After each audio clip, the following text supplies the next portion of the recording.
So, Kate, is there sort of added pressure when you're taking on such a timeless classic in the respect that you're almost a custodian of this tale for a new generation? Yes, I almost crumbled under the pressure.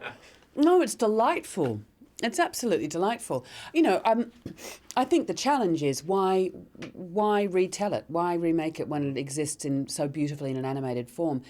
And what I love about the film is it's sumptuous, it's exciting, it's romantic, but it's all, I think what contemporizes it is the sort of the more well-rounded psychology of the characters. Hopefully, you understand what makes the stepmother tick. You don't necessarily condone her actions, her cruelty towards Cinderella, but also definitely in what Lily has had, the way she's realised Cinderella is that she's infused her with a quiet dignity. And you realise that she's because I always thought as a child, why is she such a doormat? Why did she stay there? I knew she was beautiful. I knew the prince was handsome, but it seemed an impossible thing to happen in the real world. And I think because they're so well-rounded, you think, well, maybe, just maybe that magic could happen for me. You mentioned cruelty there. Is that why retelling these stories is so important? Because so much of children's entertainment now seems to be sanitised. The world's a perfect place. You're absolutely right. I mean, and these are dark. I mean, that's what fairy tales are all about.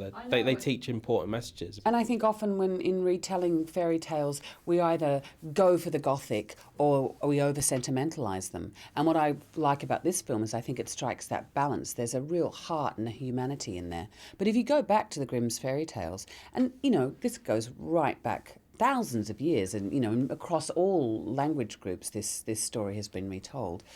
It's retold because there's you have to go through the forest, you have to sort of face those challenges, and I think children are much more resilient, and they know that the world is a cruel and dark place as well as an exciting, happy one.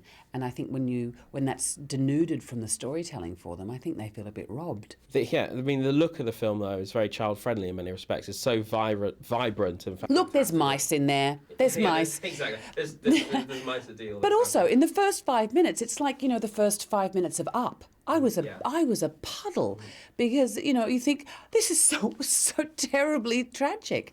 And, what's great about this retelling is that you see her connection with her mother. You see the loss that she experiences as a child. She's an orphan, and you know the tangible nature of that in this retelling. It's not, the death of a parent is not shied away from.